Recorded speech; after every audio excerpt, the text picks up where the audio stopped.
Hey everybody, it's Mark from Overlook Valley Homestead.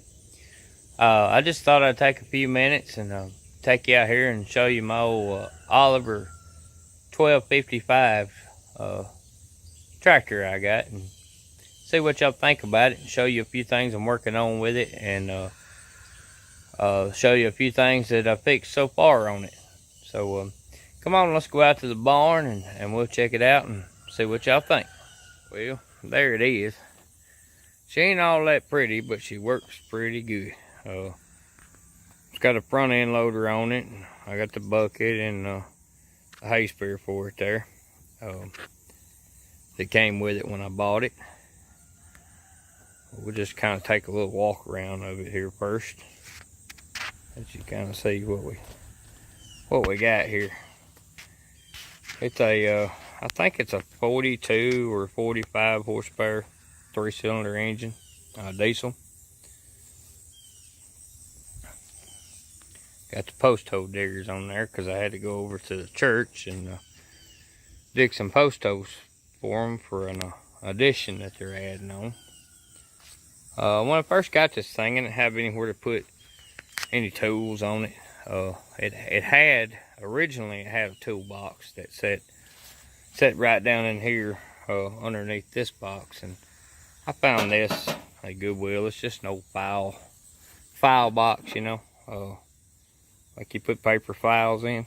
I mounted that up there, and that works pretty good to keep my hammer and screwdrivers, power pliers, you know, just anything you might need when you out messing with a tractor. But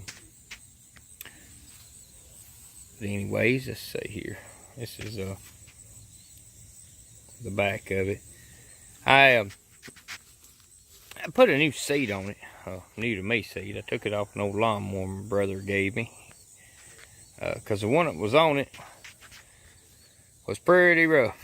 Every time it'd rain and I'd get on it, I'd get wet or have to go find a plastic sack or something to put over it. So he had this old lawnmower that he was junking out and had a good seat on it, so I snagged that off there. There's some LED lights I put on it. Got them on both sides there, and then I got them down here on the front too, on each side. They do pretty good, but the problem I've been having is when you move the front end loader, it blocks the light out in front of you, you know. It's got a little bit of a fuel leak. It's not real bad, but it leaks a little bit out of the pump there. Not really enough that you can tell it, but just enough that it gets the side of the engine wet there a little bit and you can see it. There's the control valves for the front end loader. Excuse me. It's just an old tractor, but it's a workhorse. Yeah, it does a fine job with everything I needed to do here on the farm.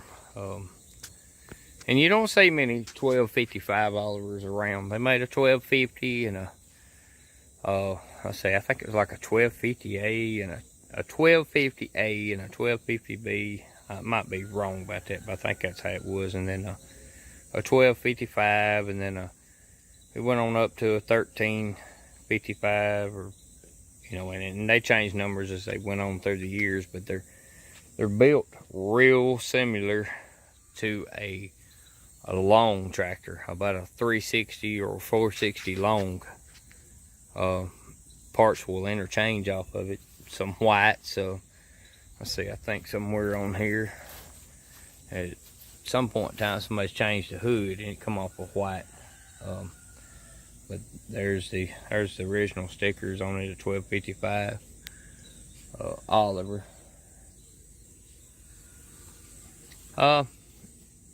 I had a 8-in Ford tractor that I ended up trading in on this. I'm gonna open the hood here and show you this big old motor in here. It ain't very much. It's just a little 3-cylinder. I think it's a Perkins. I might be wrong, but I think that's what it is. Had a squirrel get up in here and make him a nest, and I got most of it out, but there's still a little bit in there. Anyways, back to my story. I had a little 8-in Ford that I had done some trading around on a 4-wheeler and ended up with. It didn't run when I first got it, and it needed a coil. So I put a coil on it and got it running, and had a little problem with the lift, so I took the lift apart and fixed it and put it back together. And pretty nice little tractor. But I needed a front end loader. We got cows, we got hay, you know, and really needed a front end loader for the farm. There's the 2 little babies. You probably haven't seen them in a while, but anyways, so I did some trading around, and I was able to trade up to this one. Of course, some money in my tractor, and really glad I made the trade. When I got it, didn't have any brakes on it at all. So I tore down the final drives here. You have to pull the whole final drive, fender and all. For the ones that don't know what that is, right in there, where you see those bolts right there, the brakes are inside there. So you have to pull the whole, they call the final drive, but it's like the axle, the fender, the tire and all that off to get in there. So I got some brakes on it. Was having issues with the 3-point hitch on it not working right, and got that pretty much straightened out. I'm still working on it a little bit, and had some hydraulic leaks and some fuel leaks, but I've been working on those slowly but surely. But the main thing, power steering. Yeah, it's the cylinder for the power steering here was not working, and you talking about hard to drive. When I first got it, sometimes the power steering would work and sometimes it wouldn't. And you know, according to what you were doing, it made it rough, especially when you got the bucket loaded full, or the hay sprayer with a load of hay on the front end of it. It don't want to turn, so that made it really hard on me. So I got to talking to one of my friends, which is Buddy over at Gemini Homestead, and he said, well, I'll tell you something that we can try. And he's pretty knowledgeable on tractors. He don't put that out there, I don't guess, but he should. I told him he should. But tractors and heavy equipment and things like that, he knows a lot about it. So we'll go around to the other side here. There's a valve in the power steering. Let's see, this is the pump right here, and right behind it here is a pressure valve, and inside this pressure valve, behind this, there's a spring. And what has happened over the years, the spring has collapsed just enough that it lets the fluid cycle through instead of going out to the cylinder like it's supposed to. And that's why I didn't have any power steering. So simple, quick fix. He told me to take it apart, put me a couple of washers in there on the end of the spring, and put it back together, and I did. Absolutely wonderful power steering now. So if you're having that problem with your tractor and it's got that, that might be something you could try.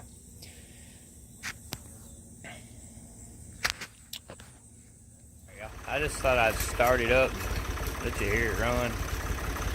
Actually, it runs wonderful for a 72 model tractor. It runs like a champ. It's still a little cold because I just started it, but it will definitely smooth up a little bit more than that as the day goes, you know, as you use it a little bit. So I hope that you've enjoyed seeing my old Oliver tractor. You know, if you know anything about Oliver tractors, hit me up, because I'm gonna have some questions for you on a few issues that I'm working on with it. You know, or I may know something that you need to know. So yeah, just get with me, and we'll see what we can come up with. And like I say, I still got a few issues. Like, you know, I drove it yesterday. I drove it to the church, and that's about 5 miles from my house, because I don't have a trailer big enough to haul it.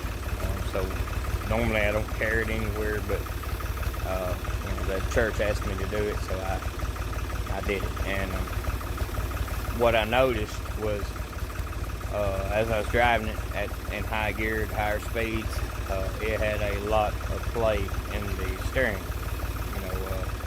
So it was fun trying to hold it in the road as I was going over to the church.